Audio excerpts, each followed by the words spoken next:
নমস্কার বন্ধুরা, কাবেরী রান্নাঘরে সবাইকে স্বাগত। আবারও চলে এলাম একটা রেসিপি নিয়ে। আমি আজ বানাবো লাউ দিয়ে মুসুর ডাল। লাউ দিয়ে মুসুর ডাল বানানোর জন্য লাউটাকে আমি কেটে ধুয়ে পরিষ্কার করে নেব। আর কড়াইতে দিয়ে দিয়েছি মুসুর ডাল, জল গরম করে নুন দিয়ে মুসুর ডালটা সেদ্ধ বসিয়ে দিয়েছি। এবার উপরের ফেনাটা আমি একটা হাতার সাহায্যে তুলে ফেলে দেব। লাউটাও কেটে ধুয়ে পরিষ্কার করে নিয়ে চলে এসেছি। এবার উপরের ফেনাটা ফেলে দিয়ে একটু ঢাকা দিয়ে দেব 10-15 মিনিটের জন্য। 10-15 মিনিট পর দেখলাম মসুর ডালটা সেদ্ধ হয়ে গেছে অনেকটাই। এই সময় আমি লাউটা দিয়ে দেব। লাউটা দিয়ে একটু মিশিয়ে নেব। লাউটা দিয়ে মিশিয়ে নিয়ে অল্প একটু জল দিয়ে ঢাকা দিয়ে দেব। খুবই ইজি রেসিপি বন্ধুরা, ছোট্ট একটা রেসিপি। আমি ঢাকা দিয়ে দিলাম জল দিয়ে। এবার এখানে নিয়েছি আদা গ্রেট করে, আর নিয়েছি 3টে চেরা কাঁচা লঙ্কা, আর নিয়েছি নুন, হলুদ, আর ফোড়নের জন্য নিয়েছি গোটা জিরে আর শুকনো লঙ্কা। এখানে লাউটা সেদ্ধ হয়ে গেছে। আমি 5 মিনিটের মতো ঢাকা দিয়ে রেখে দিয়েছিলাম।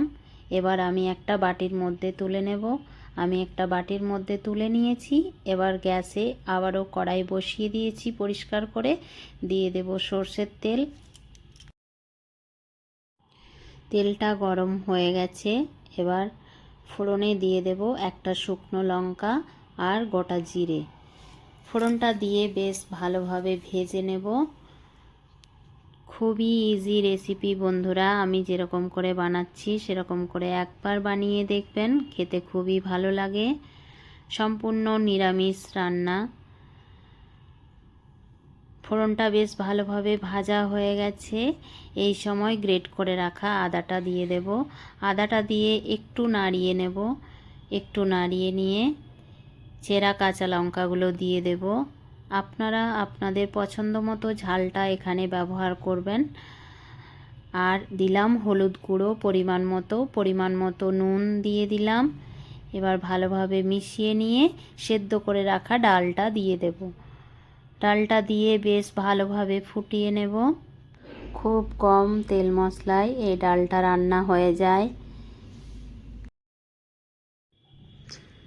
বেশ ভালোভাবে ফুটিয়ে নিলেই রেডি হয়ে যাবে লাউ দিয়ে মুসুর ডাল। বেশ ভালোভাবে ফুটিয়ে নিয়েছি।